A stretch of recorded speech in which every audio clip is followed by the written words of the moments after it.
As the war in Europe raged, the Allied air forces launched a relentless campaign of strategic bombing to cripple Germany's industrial heart. But on the ground, it was a fight for survival, and in the face of total devastation, certain industrial giants refused to fall. The Ruhr was known as the Arsenal of the Reich, as it supplied over 85% of Germany's coal and 60% of its steel, used to produce everything from tanks to submarines. In May 1943, the RAF's dam-busters raid breached the Leuna and Eder dams, releasing 330 million tons of water that devastated the Ruhr Valley. Over 120 factories and 300 coal mines were flooded, power stations crippled, and transport links severed. This caused coal output to plummet by 400,000 tons and halted steel production. Hopes for a decisive blow faded quickly, however. Under Albert Speer, German engineers and forced labor launched an intense recovery. Within weeks, key power and transport networks were restored, mines drained, and steel furnaces reignited. And by October 1943, coal production had returned to 80% of pre-raid levels. The rapid rebound was due to redundant infrastructure and efficient repair systems, which ensured the industrial heart of Germany to keep beating. Leuna was the world's largest chemical complex and vital to Germany's war machine. It produced synthetic fuel and rubber for the Luftwaffe and Wehrmacht. On May 12, 1944, over 900 heavy bombers of the U.S. 8th Air Force launched a massive strike during the Allied oil campaign. Precision bombing ignited vast fires, destroyed hydrogenation units, and crippled storage facilities. Production collapsed to near zero and threatened Germany's fuel supply. Leuna's resilience shocked Allied planners. Within 14 days, specialized repair teams restored output to 53% of pre-raid levels, and 2 months later, by July 1944, the plant was near full capacity again. To minimize further damages, camouflage smoke generators and decoy buildings shielded key areas, and underground tanks used to store reserves. Despite enduring 19 major raids in 1944 alone, Leuna repeatedly rebounded due to rapid repair systems and dispersal strategies. Krupp works in Essen stood as the backbone of Germany's armament industry, producing tanks, U-boat parts, heavy artillery, and armor plate. Its destruction was a top priority for the Royal Air Force.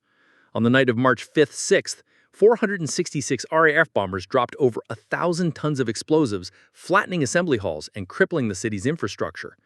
The raid left the main Krupp plant in ruins, and it seemed to be a decisive blow. However, Krupp had prepared well. Precision machining and critical assembly work had already been relocated to 52 dispersed satellite factories across rural Germany and Austria. This decentralized network proved difficult to target, while efficient repair crews salvaged damaged main facilities in Essen. A few months later, by summer 1943, Krupp's steel and artillery departments were operating at 80% of pre-raid levels. This was due to dispersal and redundancy, which enabled Germany's premier arms maker to recover from massive air assaults.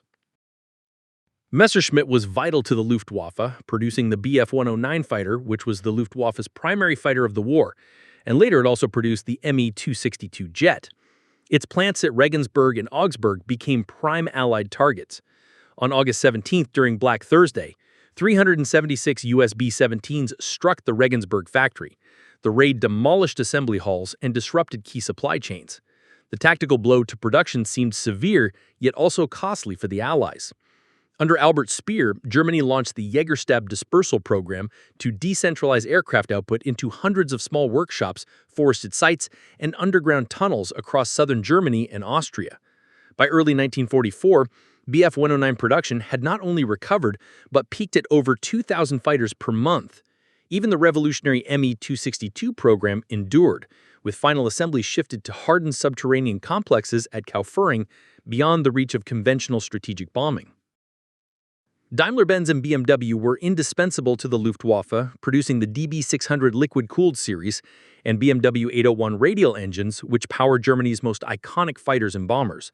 Their plants also played a key role in developing early jet engines, making them prime Allied targets.